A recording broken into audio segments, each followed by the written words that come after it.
What's up, everybody? Welcome to another great episode of the GOOYOW Now Show. I'm your host, Bob McIntosh, and today I'm joined by my friend Cole Hatter. Cole and I have known each other for a number of years. I've been a member of his mastermind for a number of years, and really got to know him deeper at his event Thrive, which we will definitely talk about later because it's a phenomenal event you're going to want to attend if you haven't already. But Cole is here not just because of that, but also because I believe he has a truly inspirational story. If you've ever been to an event with him, he shares that story. And I'm not going to spoil it or anything like that because it's just super powerful and motivating. But I also know that he's someone that has gotten out of his own way, has battled a number of random things, bad people, ridiculous real estate deals, you name it. He's probably had it thrown at him, as many of us will face in our journeys as entrepreneurs. And so I felt like he'd be a fantastic addition to this show to help you guys in your own journey of getting out of your way. So Cole, thanks for being here, man. I truly appreciate it. Thanks for having me, bro. Excited to hang with you. I was just thinking back as you were going through how long we've known each other. I was like, dude, it's been a minute. I've known you since before you could grow a beard practically. Yeah, probably actually. Yeah. That's funny. That's fun. Yeah, dude. It's actually funny. I don't know. I probably didn't have a beard the first time we ever met. The X was not all about the beard, so I had to change it up afterwards. Yeah, it was 2015, so I don't remember. But again, excited to be here, bro. Let's crush this thing. 100%.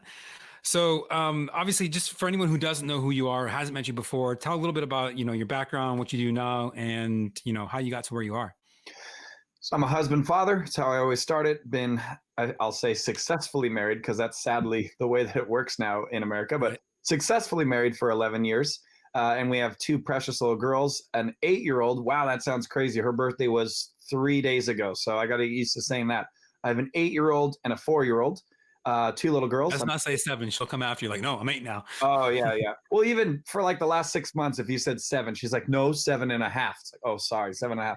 So quick to grow up. But so anyway, husband, father, I do business. I've primarily been in real estate investing. That's been my longest journey. I started that business in 2005. And here we are 15 years and a half later. And I own a handful of other businesses. I always say I've probably started 30 businesses. 25 of them have failed. A dozen of them, while failing, cost me a lot of money. But the 4 or 5 that I've gotten right, luckily, have been successful enough to make it all worth it. And we can get into what those are and what those do later. But really what I am now is, I was just telling my wife this. We just got home from a 10-day motorhome trip for my little girl's birthday. We said, what do you want? And she could have said anything. Doesn't mean I would have said yes, but she could have said, let's go to Disney World in Orlando, Florida. Let's go to New York. She could have said anything. And she's like, let's go camping in the motorhome. So we just took this journey. And as we're getting back, a couple of my followers that have just been following the stories on Instagram literally asked, like, Cole, do you ever work? And I was like, what are these people talking about? I've been working this whole time. And I thought about that. And I was talking to my wife, and we've actually stumbled across, I think right now, a season of life where, although we work very hard and, make money and pay our bills and do what we need to do, we've really created a really healthy lifestyle, I think, to where we really are just parents who want to play and have businesses that support that. And so I think there's a long way to go for that work-life balance to be where I ideally want it. But I was just literally maybe 4 hours ago this morning having a conversation with Sonia, my wife, saying, hey, I feel like our identity is we're just kind of like we play and we're parents. And then we have these companies that we focus on and we spend, quite a bit of energy on, but they really just support the lifestyle instead of our lives living around our businesses, if that makes sense. And that's something I've advocated for from stage, and I think I'm getting into. So that was a long-winded answer of, I guess I'm just a dude that likes to play with my family, and I have a couple of businesses that pay the bills. And that's nothing wrong with that. I mean, I remember the conversation that you had after you got that, was it when you took that trip to Arizona? I think that was your first RV trip, if I remember. And I remember you saying for you, there was a mindset shift there of, wait a second, I've been busting my ass for all this stuff. Maybe that's not really what I'm after. So since you kind of brought it up, I think it's a great segue, which is, what was that shift? Because obviously, I mean, knowing you for as long as I have, I would say that's not always been the case. At least not perceptibly, it's always been the case. And so what's shifted for you and why? Sure. And to be clear, I'm still grinding, right? But it's really interesting. So Okay, so backstory. I have and I advocate that everybody gets what I have called absolute truths. Some people call them core values, but I think there's a little bit, they're a little bit different than a core value in the sense that they're a framework of a filter before you say yes or no to any income opportunity, whether it's a job offer, a collaboration effort, like you call me one day, Bob, and say, Cole, I've got a business we got to do together, or just something you're creating from scratch on your own. It's a series of questions you ask yourself that if I pursue this income generating opportunity, and it only relates to how you make your money, does it check all of these boxes? And I have 11 absolute truths. And so they do follow the guidelines of what maybe core values would be, but mostly just geared towards how I make my money. And so I've talked about those and I've tried my best to live by those. I think to your point, what coronavirus and living through 2020 has done is it's accelerated my efforts of autonomy. When everyone asks, Cole, give some examples of your absolute truths. The first is I always say I need autonomy. I believe right now you're still on your world tour, and I think you're in upstate New York right now. And let's just say you stumbled across an opportunity up there, Bob, where you're like, Cole, I found this deal. You and I will each make $10 million a year. The thing is, you've got to grab your kids, grab your wife, sell your house, move to upstate New York, and live here for the next 5 years minimum. But if you do, you'll get paid $10 million a year. And you have to sit at this desk in this office and work these 50, 60 hours a week. I would turn you down, although that's great money, and I would love to make $10 million a year with you. Not if it requires me to be in one place at one time for X amount. It would totally screw up the quality of life that I'm trying to protect and maintain. So one of my absolute truths is any income I make has to have complete autonomy. Even if it's a brick and mortar location, I'm in escrow right now. Actually, Bob, you caught my attorney right before you pressed record calling me, and he was talking about reviewing documents. I'm in escrow and closing on 23 quick serve food and beverage type hospitality, I guess you'd call it. And they're primarily located on the West Coast. However, I can own them from anywhere in the world because I have management teams in place. So even if I'm owning brick and mortar, actual physical businesses, like the 23 I'm in escrow on right now that we're going to close on in December, about 3 weeks from now, I want to be able to manage them from anywhere in the world. So one is autonomy. Another one, just for some more contrast, is I'll never say yes to something that wouldn't make my daughters proud. Maybe 6 or 7 years ago at this point, I was pitched by this startup of an app that uses geolocation, where you can see the locations of other members in the app for the sole purpose of hooking up physically. Use your imagination. Yes, that's what it's for. It's not Tinder or any of these dating apps. It is specifically for just meeting somebody in a new state or a new location or whatever, doing your thing and saying, see you later. And sadly, the way our society is, it probably would go off to make me a lot of money. Let's just say my investment turned into $100 million. How am I going to tell my 2 little girls where all of daddy's money came from? And literally, it would be an app that I would pray to God they would never even find.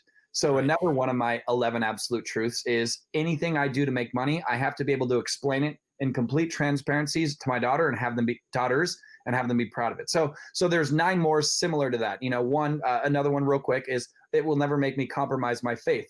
Not that I'm a Bible thumper and out there telling people they need to confess their sins or blah, blah, blah. But I'm transparent in the fact that I believe in God, etc. I will never take an income opportunity that would require me to walk away from my faith or be silenced on it or whatever it is. So there's these things that if I check all the boxes, I'll never be unhappy. Many people see the paycheck. They get a job offer or an income opportunity, and it's more money than they're used to making. So then they immediately start weighing out checks and balances. Okay, I've got to give a lot of sacrifices, but are these sacrifices worth this income? And all of us, and you know this as well as anybody, Bob, we all have to sacrifice to make good money. But there are these 11 things that I just refuse to sacrifice. And if I never do, no matter how much work, effort, energy, time it takes to make my money, I'll ultimately be happy because I'm protecting my quality of life. So that was, again, trying to be thorough for your audience. I would encourage you all to sit down and say, forget money, forget everything, forget your past of what your experiences and industries are. And just if you could live any life, what would it look like? People ask me all the time, Cole, whose life would you switch with? And I say, I would never switch with anybody. I love my wife. I love my life. I love my kids. I wouldn't want someone else's life. However, careers, I could pick a few people that I would switch careers with, right? And if you are sitting around after listening to this episode and thinking about, at least from public, what people share on social media or otherwise of what their business life looks like, if you can find something that resembles what you would want your life to look like, then you need to figure out what are the fundamental things that you can never compromise to be able to make that lifestyle a reality. And then as opportunity comes your way, or as you pursue finding opportunity, you just ask yourself, is it autonomous? For instance, can I do this from anywhere? Yes, perfect. Are my daughters going to be proud? Yes, perfect. Will this compromise my faith? No, perfect. And you go down this checklist, boom, by the time you hit all 11, you say yes to the opportunity, you make great money or you don't, regardless, you're not unhappy. And so for me, that has been something I've been on the path of maintaining in my own life. And long answer to your question, like what coronavirus and really that 2.5 week trip on that first motorhome back in spring when everything was shut down, what it really taught me was to just accelerate the autonomy part of my businesses. And so fast forward till now, and it's been I got some bumps and bruises this year like anybody, but I have a lot more autonomy, and the income that I relied on, and quite frankly am missing right now, however, it wasn't in complete alignment with those 11 absolute truths, unfortunately went away, but fortunately now got rid of that I don't know what you'd call it, like incongruency. Like those things paid my bills, but they were inconsistent with the life I wanted to live. So although I missed the money, the frustration and the being out of alignment is now gone, which has given me the opportunity to pursue new income that is more in alignment. And ultimately, I've told this to my wife 1,000 times, we will look back on all of this coronavirus nonsense and say that we're glad that it happened, because it finally forced us to take care of all of the items and things in our lives that we've been neglecting. Here's the last thing I'll say, because I think you have a large real estate audience. For anyone who's ever sold your personal home while you're living in it, there's certain maintenance issues and broken things that you just tolerate because it's your home and who really cares? But then when you're getting ready to sell, now all of a sudden those things matter because the next person will care about those issues. And so Sonia and I are considering right now, for just kind of the political season that we're in and all the stuff that's happening in California where I'm a resident, we're just kind of considering what would it look like to move. We had no intention of moving, but the fact that my kids can't do anything and just all of the stuff that's going on right now in California with the shutdowns, would we leave? And so I started looking around my house, and the stuff that I live with that doesn't bother me, that I would have to fix for moving out, if we decide to list, I suddenly would find the motivation to hire whoever or personally fix this list of crap that I just live with because it doesn't bother me. And I think what coronavirus and this season of life can do for all of us, if we allow it, is to do the same thing in our own life. The stuff that irritates you, the business partner you don't like, the income opportunity that you're doing that you really hate, but you need the money, whatever it is, it can force us to finally address those things in our lives that make us unhappy. Because just like if I listed my house tomorrow, I would finally have to fix the broken roof tiles. I would have to finally fix the rust on my gate I have at the bottom of my driveway. We have an electric gate that closes after we drive through it. Like all those things that who really cares about a little rust? Well, I don't want to take the time to paint it. And I don't want to hire a painter or whatever. All of those little things, I'm going to be forced to deal with it if I list my house. And that's what happened for me. I was forced to deal with these business income opportunities that I hated, and now I'm correcting it. And so I'm in the middle of it now, but I imagine 6 months from now or something, I'll be more profitable and happier than I've ever been. Which is awesome. High five to that. Looking forward to hearing about it. Thanks, bro. So let me ask you this. You mentioned that some of the things that you've been doing weren't necessarily fully in alignment with your 11 absolute truths. So did you compromise on your absolute truths to go after them? Or was it just and I guess the other part of that question is, was it like, hey, I was going through and I just said that doesn't matter anymore? Or is it more like, hey, I can do that later? Or was it more of like I didn't realize it was until it was too late? So one specific example, and since again our circles cross, I'll have to be as vague as possible because people will be able to put two and two together. But I have said yes to deals where the business itself made sense. The players involved did not. One of the things is, the Bible, not to get all religious, talks about being equally yoked in marriage and in business. There was a couple of people, and again, that doesn't mean that I'll exclusively do business with people who share my faith, but share my value system is important, right? They don't have to believe in the same God I believe in or pray to the same God or whatever. They can have and their own religious or be agnostic or atheist for all I care, but their character and their value system should be in alignment with mine. And one of my absolute truths is that my business partners need to challenge me and make me a better version of myself, just like my wife. I don't want to marry a woman who's going to make me a worse person.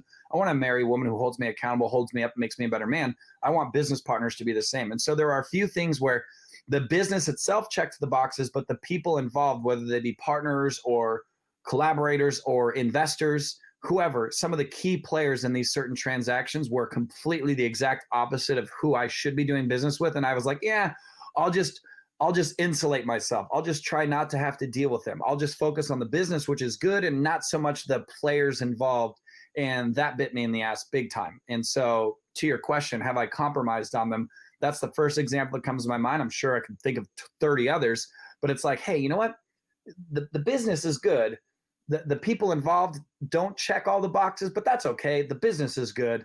And sure enough, I regretted it and ended up walking away from several of the instances I'm describing. So again, not that this was what you meant to be talking about in this episode, but to try to be helpful to your listeners, again, this is a filter or a guidance to you making decisions, not out of desperation that, hey, I need the cash, so I'm willing to do whatever. We as entrepreneurs especially have to be willing to do whatever it takes. But that doesn't mean compromising the quality of our life. I have to be willing to pull long hours if I want to succeed. I have to be willing to work on a weekend if I have to. I have to be willing to, whatever it is. Like, we have to make those sacrifices. But again, I'll use relationships as an example in case you have any non-entrepreneur followers. In marriage, there are sacrifices. I can't be with other women. I can't, and she can't be with other dudes or whatever, right? There are certain sacrifices, certain boundaries you don't ever cross. And then there are other sacrifices in your own personal life. For instance, having a wife and kids, I can't just hop on a plane tonight, Bob, and meet you in New York and then hop on another plane and go to Vegas or Paris for the weekend. If you're like, oh, let's go to Paris. If I was single, I'd be like, yeah, let's go. But as a married man, I'd be like, sorry, dude, I can't. I got commitments. I got Thanksgiving with my family. I got my wife, my kids. So in a relationship and as a married man with children and a wife, obviously, there are sacrifices I have to make, like freedom, for instance. I can't just go to Paris with you tomorrow, but there are certain sacrifices I'll never make, like, for instance, leaving my marriage for another person, etc. And so I hope that translates into business, that you're going to have to make sacrifices in business. You'll never find an income opportunity that is just 1 hour a day while you're tanning in your backyard, drinking beer, like, listening to music or something. Like, you're going to grind and make sacrifices. But if you know that business, though, call me, call Cole. We'll take it. yeah, sure. Exactly. I'll look at it for sure. But there are certain sacrifices you have to make in relationships, but there are certain principles you'll never sacrifice. And that's the same here in business. You're going to make sacrifices, but there are these 11 things, or however many. You might only need 10 or 8 or 2. I don't know. Or you might need 45, depending on who you are. But there are these certain lines you never cross. You draw them in the sand, and you don't cross them. And inevitably, what that allows you to do is remain happy as you're building your empire, as you're creating goals for yourself, monetary goals, financial goals, etc. And as you pursue those, if you never cross those core principles, you'll be happy. That's perfect. And I think, look, so do you have the same absolute truths for your business in addition to your life, or are they a little bit different? No, these, to be honest, I don't really have them in my life other than how I feel, right? Like, if you're like, hey, let's go do drugs, I'd be like, no, thanks. It's not for me, right? Not to judge those that do. But so in my life, I think just the way I was raised, again, my faith, and, all of us, I would say, in our late teens and early 20s decide who we're going to become as adults. And I don't need my parents helping me make my decisions anymore. I just know what I will or won't do. So to your point, I don't really have absolute truths in my personal life as it relates to who I am as a human being. These 11 truths are specifically a checks and balances list of, if someone says, hey, Cole, let's go make money together doing this, what I will have to do before I say yes is, does it check all these boxes? Not 10 out of 11. It's got to check them all. And then as far as how I govern myself as a human being, what type of husband, father, individual, how I contribute to society, those things I think are just more intuitive. It's just who I've decided to be. And I don't necessarily in my brain think, okay, is this in alignment with me as a human? I think I just know whether it feels right or wrong to say yes or no to whatever is in front of me. So again, without a specific example, I think that's the best answer I can give. But I mean, maybe, I don't know, maybe it's time for me to consider doing that. Sit down and be like, who am I going to be as a man, and what things will I or not say yes to, and actually put it in writing versus just trusting my gut and intuition. Makes sense. I'm with you.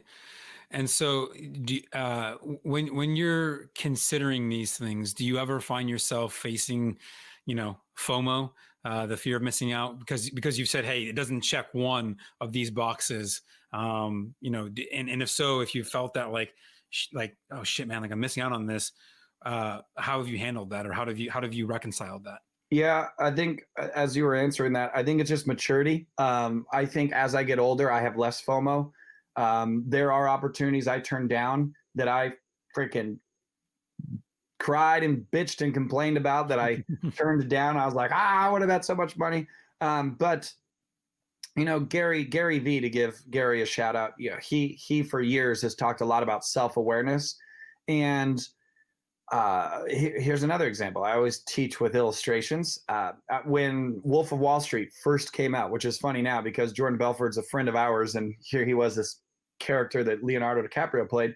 But when I watched him, not necessarily all the drugs and hookers and all the stuff in there, but when I watched him in his office on his little stage, use his microphone and fire up his sales floor, and then they would all pick up their phones and start dialing for dollars, and you would see, although it was corrupt, and again, just look at the net result and not how he got there. But I see this guy who had this awesome sales floor, who made all this incredible money and had this incredible lifestyle. And I looked at my wife and I was like, that's what I want to do. Like, I want to have a big office. I want to go rent out an entire floor in Irvine. I want to have like 150 sales guys. I want to sell stuff. I want to have like Lamborghini giveaways where the top producer that month, I just toss them the keys to a Lambo, like huge incentives for my sales floor. I want to like all these freaking fire breathing A-type personality, just gangsters. I was like, yeah. And so I started building that because I had FOMO. I saw, again, Leonardo DiCaprio's character depicting Jordan Belfort. And again, it was comedy, it was Hollywood, but I got wrapped up in it. I was like, that's what I want. I want to walk into the office and stare at a sales floor and fire them up because, as you know, Bob, I've spent a lot of time on stage and I've done a lot of selling. So I was like, me on my own stage in front of my own sales crew, firing them up to sell money that makes them and me money, like, hell yeah. So I started building that. And about 11 months into that, I realized I was just an adult babysitter. I hated going to my office. As I think I got it to about 15 people. And I just didn't want to be there. And I'll never forget, I was sitting in my car. I just left the gym. I was going to my office because we had a shower there. And I was just getting ready to shower in my office and work all day. And I told my wife, I don't want to go there. And I did a U-turn and I came home. And I worked from home that day for the first time. I never went back to my office ever again. And then I eventually shut it down. But that day I did a U-turn. I went home and I told my wife, I don't want to be there anymore. I've created a monster that doesn't make me happy. I saw Leo. I had FOMO. I wanted it. But now as I'm becoming more self-aware, I want freedom. I don't want an office filled with people that needs me there at least 4 out of 5 work days a week. And I don't want to have to manage human beings. I've got to get back to where I was before, where I was more lean and had more autonomy. So to your point, Bob, yes, I have had FOMO. And that was a long example of one of the instances where I had it, then started fixing the issue only to realize that I didn't want it anyway. And being self-aware enough to say, hey, let's pull out. Let's not do this anymore. And so then we got rid of that office, downsized, and pivoted. But I could give you another 1,000 examples. But yes, I have had FOMO. And as I said, as I've gotten older, when I've had opportunities, here's one last example that's happening right now. I had an opportunity to participate in a real estate fund. I chose not to. The people involved, I just didn't want to do it. I didn't want to be a part of being a huge promoter where all over my social media, my email list, and just publicly, I would talk about this fund and raise capital for this fund. Well, those individuals without me have gone on to be successful. They have raised lots of money. They've they've purchased half dozen or so apartment buildings at this time that I would have owned a small piece of, in addition to the capital contributions I brought to those syndications by being one of the principals. I would have been a GP, which, assuming you've got a bit of a real estate following here, they should know that that's a general partner. And so I would have had all of the return on the money I put in, plus extras for being a part of the principles that put the whole thing together. I said no thanks. And I have had, on occasion, a little bit of FOMO watching those individuals now going off and buying the next deal and the next deal and the next deal. And when they close, if I'm being honest, I'm like, damn it. Like, I would own a piece of that building right now. Ugh. But then I look at what would have been required of me to participate in that in that opportunity. And I'm immediately comforted in saying, hey, it's fine. My life is better without it. I might have more money with it, but my life is better without it. I made the right call. And that's really it. Is just, if you have FOMO. So you sort of stop, let yourself accept that, hey, this is a thing, I get it, but I'm going to stop, reflect upon the fact that I probably don't need it, or anything of that nature. And then, tying back to your absolute truth, saying, hey, this is the right decision, even though I have that FOMO. Yeah. And this kind of all ties together the way that you're asking these questions. So, like, if I can be helpful for the people that are listening to me just rant right now, you've got to figure out that quality of life you want. And it doesn't necessarily have a dollar amount on it. It's just always about freedom. But how much freedom do you want? And how many square feet do you want in your house? And how many cars do you want in your driveway and in your garage? It's like, get clear on what that looks like from the monetary standpoint to the personal standpoint. I'm the only dance dad in my daughter's dance classes. I go every single one of their workout trainings or whatever. And there's like 15 moms there and me. And like, why are none of the other dads there? Well, because it happens at 11 a.m. on Tuesday and Thursday. So guess where the dads are? They are at work, but not me. I get to be there watching my daughter's dance because I schedule my entire day around it, right? And so that being said, I know what I want my life to look like. And so anytime I have FOMO, or again, I'm missing out on making money, I can sleep at night and be okay if I'm confident that income opportunity would have been incongruent. So again, this is about protecting your happiness. Since you're an entrepreneur, I imagine much of your audience are entrepreneurs. And guys, if you look at the depression rate and the suicide rate within the entrepreneurial community, as opposed to just all of society, it's way up. I don't remember the statistics. Especially lately. Exactly. Yeah. Sadly. I don't remember the statistics off the top of my head, but when you look at the general population of everybody, and then you just segment entrepreneurs, that cluster of people, their divorce rate's higher, their depression rate's higher, their suicide rate is higher, their reliance on drugs and alcohol and substance abuse is higher. And being an entrepreneur isn't easy. And a lot of it is because people are making sacrifices in the things that make them happy for making money. You would have less depression, less suicide, less substance abuse, less divorce if entrepreneurs were happy. So we are all sold this bit of goods through social media, really, and influencers like our mutual friends, Ed Milet, Annie Versella, Gary Vee, and all those guys. We see their lives and we're like, man, you're only happy if you're an entrepreneur. And those guys, as I understand it, are generally happy, right? I mean, we're all humans and have emotions and our ups and downs, but those are great examples of what building a business and being happy would look like. But you don't see the millions and millions and millions of entrepreneurs that are absolutely miserable and or even suicidal from the businesses they started. So for any of you listening to Bob, and you're a fan of his show and you're a fan of him, or even just you stumbled across this is your first episode, you don't know who either of us are, but you're passionate about being in business, just keep in mind, this is your only shot at life. And you don't get any credit for how much dollars were in the bank account the day you died. As a matter of fact, my accountant always jokes with me and says, Cole, we got to try to plan your life so that when you die, the last check written bounces, that you've lived your entire life to the fullest. And when whoever's paying for your coffin writes that check, it bounces because you lived fully while you were alive, right? And so for those of us who want to be happy, stop having FOMO about making less money if you have these income opportunities that would also make you less happy. Pursue happiness above all, and the money will always come. Maybe a little bit slower, but it'll be more worth it. Everyone's in such a rush. Like if you're not a multimillionaire by tomorrow, you've failed. Even if it takes you 10 years to get to your first $1 million year, but you were incredibly fulfilled and happy that entire process, awesome, go for it. And then, by the way, you don't even have to be that rich to live a crazy life anymore. Like there's so many hacks out there. I remember I was watching this YouTube video of this guy that somehow figures out all these rewards points on credit cards and like travels the whole world for basically free because he's figured out how to get these reward points and cashbacks and all this stuff that he's doing. And so it's like you literally don't even need to be rich to see the world anymore. Focus on happiness, the money will come. And I think that's true. I think we get caught up, so many of us, and I know I've been in that path too of, oh man, well, I don't want to miss out. This opportunity is here in front of me, pursue it despite the fact that it may not be the best for any number of reasons in your life, your happiness, your sanity, any of that stuff. Mm-hmm. Totally. I love it. Okay. So I want to just take a step back for a second to sort of, your start on this journey. And if you could maybe give a condensed version of, your story from firefighter to car accident to where you are now, because I think it provides a lot of context for people and understanding. And for those of you who don't know Cole or haven't heard this story before, I want you to focus on where he was to where you now know he is now, because I think that transformation is huge and very inspiring for a lot of folks. So condensed version, God put it on my heart to want to help people. So I graduated high school. Actually, that's not even true. In high school, I decided I wanted to be a firefighter. So I started taking evening and weekend classes at the local junior college to take care of all my firefighter prerequisites. So that when I graduated high school, I immediately went into my academy when all of my competition, my peers who were also graduating, when they were just starting their schooling, I had already completed it while in high school. So I ended up working with the department at 19 years old, had my whole life figured out. At 21 years old, 2 years into my firefighter career, I got in a car accident off duty. That matters because it was a really bad accident. I ended up getting ejected out of the car and had to be airlifted to the hospital in a helicopter because I was not supposed to survive. Obviously, I did.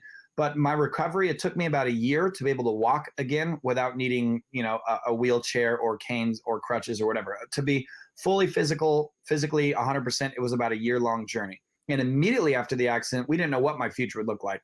I had a traumatic brain injury as well. So like, how would my brain heal? Would I ever even be able to physically be a firefighter anymore? And again, as I shared, because it was off duty, the department gave me their condolences, but they didn't owe me anything. If I had gotten injured on duty, I would have continued to get paid and had my spot. So long story short, in that year of recovery is when I actually found real estate investing. And that's a longer part of the story. We'll leave that out so it stays condensed. But I became an entrepreneur. And by the time I was fully physically healed and could have gone back to the department, retaken the physical agility test, gotten cleared, and then tried to get picked up by a department again, by that point, I was making in certain real estate transactions more than my salary was for the entire year as a firefighter. And not that everything's about money. We've done a pretty good job of discussing that it's not always about money, but I realized that why I wanted to be a firefighter was to help people, and that by becoming a multimillionaire, I could help even more people in a grander scale. I loved the idea of being a firefighter and having my city or my little part of the city that if they needed help, I would respond. But I realized in the avenues I was pursuing in entrepreneurship, I would have be able to impact the world, global impact, as well as have millions of dollars at my disposal to do whatever I wanted to do with. So I decided that I loved firefighting, but I was going to just go all in on my entrepreneurial endeavors. Again, starting off with exclusively real estate and then along the way adding others. And I don't have any regrets on that. I miss every now and then I'll see the firefight, the fire trucks go by with lights and sirens, and I'll be a little bit like, oh, kind of miss that. But ultimately, the parts of firefighting that attracted me to that career, the time freedom because of the schedule, I was 1 on, 2 off, 1 on, 4 off is when I say 1 on, it's a day. So I'd work for a day, have 2 days off, work for a day, have 4 days off on a rotating schedule like that. So you have a lot of time freedom. That's why I liked being a firefighter. You get to help people and you get a nice, comfortable retirement. Those were like the 3 things. Well, I was able to do all of that in my own career times a million, times millions. And so I don't have any regrets on that transition. And so to finally finish that answer, put all my marbles in that basket, crushed it from 2005, 2008, got hammered in the recession, survived, thank God. 2011 had my financial recovery from getting hammered through the recession, realized having all my marbles in only the real estate basket is dangerous, because that's what happened to me in 2008 when the real estate market crashed. I was screwed because I had no other income. So I started diversifying, adding new income streams, went on to make millions of dollars. And here we are, 10 years later, I guess, after that transition, 15 years in my journey. But so yeah, I start off as a firefighter, and because of physical limitations, was forced to become an entrepreneur and decided this is the lane I want to stay in. And here I am 15 years later. So going back to that core part of wanting to help people, that's also what then inspired you to create the event Thrive, which is really where I think you're truly making a massive impact on the globe. So talk a little bit more about what that event is and how, that starting of wanting to help people spawned into Thrive. So part of the story that I left out was in 2010, I moved to Mexico to become a missionary. I was slowly hemorrhaging everything I had built from 2005 through 8. I'd done well for myself. I was in my 20s making good money. And like for a 21-year-old, like really good money, right? And so fast forward, and as I'm hemorrhaging and losing that, I'm working 30 days a week, and that's not 30 days a week, 30 days a month. That's not an exaggeration. I would literally have to work Saturdays and Sundays the whole week long, and I would have less money than I started with. And I'd itch my chin and I'd say, okay, I didn't take a day off this month. I worked, some days only 3-4 hours, but I literally worked every day, and I have less money than when I started. My bills weren't low either, but I was only making about 60% of my overhead. So I was at a deficit every month. And I finally said, enough's enough. Screw this. I'm out. I quit my own company and I moved to Mexico, became a missionary, started an orphanage. And with what little bit of money I had left before I pulled the ripcord, I started obviously taking care of myself and taking care of these kids at this orphanage. And then I ran out of money and I realized, holy crap. At that point, I think I had 11 kids. I have these 11 kids who are relying on me to support them. And I've got about 60 days of money left until I'm broke, which means they're going to go hungry again. So my first thought was to come to America, find people like you, Bob, who are doing well financially, and try to ask you with your altruistic, philanthropic self, hey, will you send me $200, $300, $500 a month every single month so that I can continue to support myself and these kids? And you can stay up there and crush real estate, Bob, and do all the other businesses that you own. And you can feel good about making some of your money matter down here in Mexico. But the fact that I'd already been an entrepreneur, remember, this was 2005 was when I started my business. Now it's 2010. I'm living in Mexico. So I had those 3.5 years of crushing it and 1.5 years of getting crushed under my belt. And so the idea of coming back to America and just asking wealthy people to just give me money out of charity, it didn't feel right. It seemed to me way easier to just sell them something. So I decided to create businesses that didn't just make money, they made impact. They made their money matter.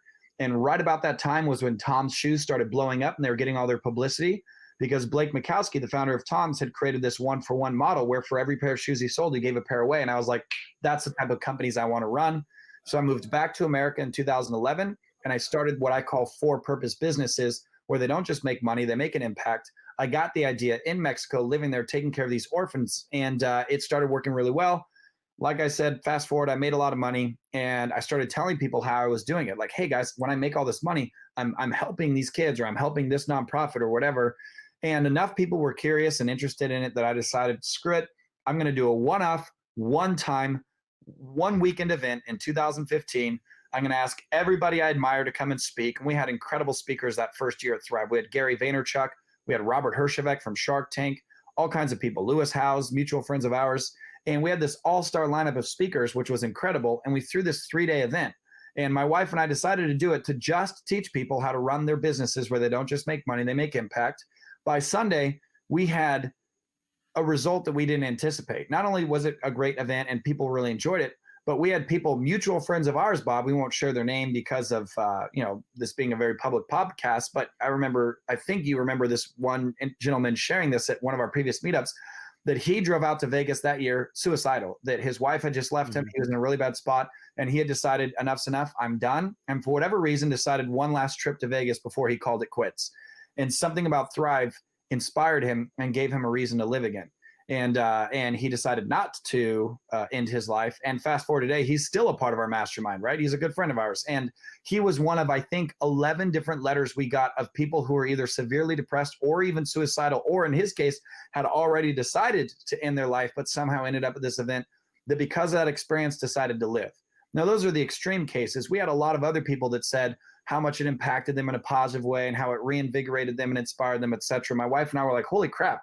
We thought we were just going to teach somebody how to run a business. And instead, we're like totally shifting the direction of these people's lives. Let's do one more next year, one more one-off event. And by the second one, when that was magnified 10x. Just one more, right? It's always how it starts. Just one more. Yep. So we'll just keep doing this. And that's what we did. So that was the origination of Thrive, bro. It was just my life experience of having to run companies that support my orphan. And I still have that orphanage to this day, by the way. But so instead of just running an event, to teach people how to help others as a one-off, and that was the end of it. What Thrive is an annual event that really just teaches people how to make money matter, how to run for-purpose businesses where if they have an existing company that they want to convert to for-purpose, or if they want to start a new company that is for-purpose, that we can teach them the framework and how to do that. And the testimonials and stories now that we get of people who come to the event and say, Cole, I applied the for-purpose element and now all of this change is being made across the world. It's super rewarding. 100%. And I can say as someone who attended the very first Thrive, like that, it's also what was awesome is what you brought together was a group of people that just genuinely care. Yep. This is not to knock on anyone else's events, but you go to some events and it's like, sell shit, do this, yeah, and that's fine, and there's nothing wrong with that, right? But at the same time, like this is it has a very different feel. And so, I've been honored to be a part of it, and we've implemented in a number of my businesses for purpose aspects, and I love that. So, I think if you're watching or listening, the thing that I find the most inspiring and that I want you to take away from this story is simply that, you can have an idea of helping the world, but it doesn't necessarily have to look exactly like you think it looks. Opportunities will come your way to change the world in much larger ways than you maybe even can possibly imagine right now. If you're simply open to receiving and letting those into your life. Right. Totally. 100%. And yeah. And so a lot of people think that by taking their business and making it for purpose, they're going to like leave money on the table or whatever. But there's so many ways to do it where you can actually show a net positive result to your bottom line because of the economic structure of how you can set yourself up to be not just making money, but giving back simultaneously. And so my goal, Bob, as you already know, but I'll just share it with your listeners, is to be one of the catalysts in the world that inspire businesses to convert to for purpose, so that fast forward a decade or two, it's just the way that business is done. And that consumers will no longer tolerate doing business with business owners that only make money for their own good. And there's nothing wrong with that. Capitalism is great. At the same time, I want consumers to say, let me get this straight. Use Beats by Dre. You sell headphones and you make money and your shareholders are happy and that's the end of it. Or I can go to Listen, and I'm using her because I know you know Bridget.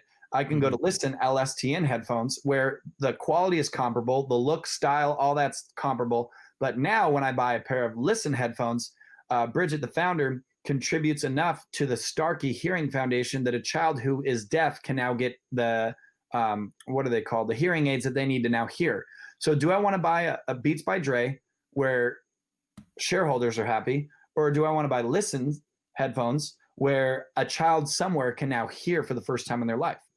Well, obviously, I'm going to go get the Listen headphones. I mean, if the quality was crap, that'd be one thing, but they're as good or even better.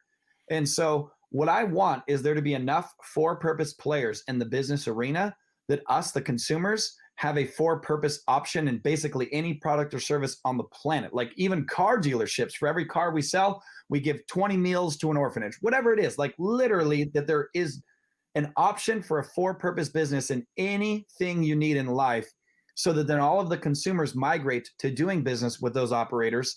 And the other people that are just stingy capitalists that want to keep all the money for themselves, they're either forced to convert or they go out of business because they're losing so much market share from consumers going to their competitors because their competitors are giving back. So I have this romantic vision of it no longer being called a for-purpose organization. It's just the way that business is done because consumers now expect business owners to be charitable or they just won't do business with them anymore. And so that's the vision. Thrive is one small part of how I'm manifesting that vision. But for any of you who are listening to this and haven't had a chance to come to Thrive, I mean, think about what we've talked about on this podcast and think about, like, at the end of the day, making money and being successful is important, but no one cares how many square feet are in your house. No one cares how many cars you have. No one cares about how many zeros and commas are in your bank account. The only thing people will ever care about is the meaningful impact you made in their and others' lives with the time and resources you had available. I'm always clear to say this. Your net worth has nothing to do with your human worth. The more money you have does not make you a better person. However, the more money you have gives you more options. That's all money does, is it gives you options. You can use it to, and the options to be a dick about it and just, spend frivolously and blow it all, or you can use your money to impact. And so again, money does not make you a better person. It just gives you better options. You can say yes to more things. And I encourage you to say yes to being more generous. And ultimately, I think you'll be more fulfilled too. They say money doesn't buy happy, or you can't buy happiness with money. I disagree. I'd say that you absolutely can. And if you haven't figured out how, try being generous. Try using your money to impact others, and you will start to see pretty quickly that it is one of the most rewarding feelings ever. And so that's me, dude. And that's what we're working on. That's what Thrive is. No, and I want to reiterate too, the try being generous. There was I think it was the first round of Connect that I was in, we had some monthly challenges, and one of them was to just go buy a meal for somebody, or, pay for someone that's behind you in line. And it was a fascinating, I remember vividly, I was at a taco shop, like my favorite taco shop just down the street from where I was living in West Hollywood. And I just gave the guy $20, and there was no one in line behind me.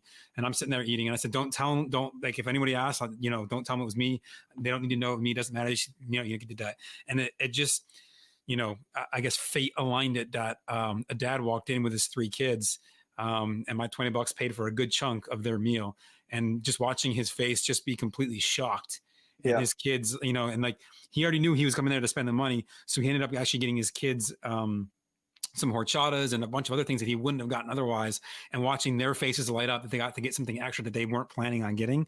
So when you say, people say money can't buy happiness, you're 100% right. Like, that's a small, and it was $20. Literally, it's not like some life-changing amount of money.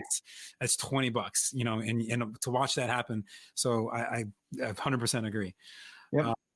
So I know you have a Thrive coming up here potentially soon. So talk a little bit about that. So if people want to know more about this and they haven't been to Thrive, they can. Yeah. So one of our earlier conversations on this podcast was kind of not so much coronavirus, but how we're pivoting. And so Thrive is 2,000 people that get together in person, some of the most amazing humans ever. And in the current climate, that's impossible. There isn't a place where I can put 2,000 people together in a room. Even with social distancing, I would have to rent a stadium to scatter 2,000 people around it. So for now, Thrive has moved to virtual. We just completed our very first virtual Thrive back in October. It was a fantastic success. Although I'll always love in-person events more because I like meeting people face-to-face, shaking hands, having conversations, getting to meet people. The ability of still being able to spread the message of for-purpose business over the interwebs was actually pretty cool. As you know, Bob, because you were there, we had people from Nigeria at 6 out of the 7 continents. Other than Antarctica, we didn't have any freaking what are those things? Penguins tuning in, but we had people tuning in from parts of Asia.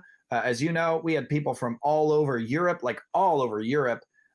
We had people from Australia joining us, South America, Mexico, Canada, all over the world. And so that was actually an unexpected perk. Last year was our largest Thrive, and we had 15 different countries there. So when I looked at where people were coming from based on when they purchased their ticket, their address they gave us, 15 different countries represented. This last Thrive, dude, we were global. So that's cool. Awesome. That being said, we were tentatively planning on doing our next virtual Thrive in January. However, for some uncertainty being out there right now, that might be moved to February. So for anybody who would be interested in checking out Thrive and hearing from an incredible lineup of people, it's no pitch fest at all, as you've already said, and hear more about how to, not just what a for-purpose business is, but how to actually do one, you can just head to attendthrive.com. And when we solidify our dates for our next virtual one, we will announce that via the website.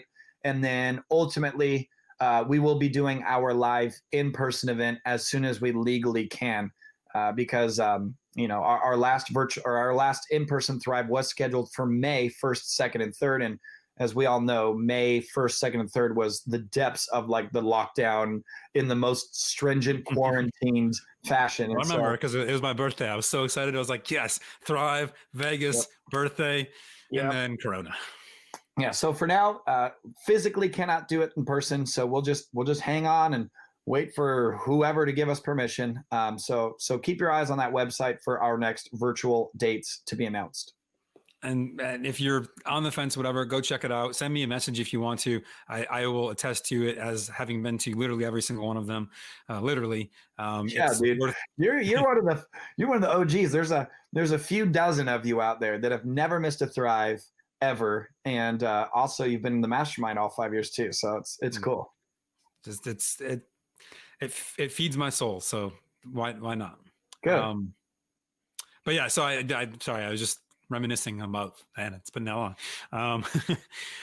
So anyways, Cole, thank you for being on. Truly appreciate it. We're kind of at our time mark for what I'd like to get out of this. And I think there's a lot of great value here for everyone else, looking at your absolute truths, just diving in and making sure that you're happy in what you're doing. So thank you so much for your time, Cole. Where can people follow you if they want to check you out personally? Yeah, the only thing I pay attention to is Instagram. That's just at Cole Hatter, one word. All social media, like all of them, from what's the new one, Parlor to TikTok to whatever. My wife set me up, Snapchat, all of them. It's just at Cole Hatter. Facebook, the only one I care about is Instagram. So you can find me there. Yeah, shoot me a DM. Let me know if you had any questions on what we discussed or whatever. And hopefully I'll see you guys in person at a Thrive as soon as we can. But for now, waving at me in one of the little virtual squares on the next one. Perfect. For all of you on, watching, listening, thank you for being here. As always, please make sure you subscribe, rate, and review this show. We can't help more people and make a bigger impact unless you do that. So every time you do, it's a small tax you pay for listening. Hopefully you got a lot of value out of this. I know I always do every time I listen to Cole. So Cole, thank you again for being here. Truly appreciate it. Absolutely, man. We'll see y'all guys all on another episode real soon. Check in next week, every week on Thursday for a new episode. So we'll see you then. Thanks, guys. Bye.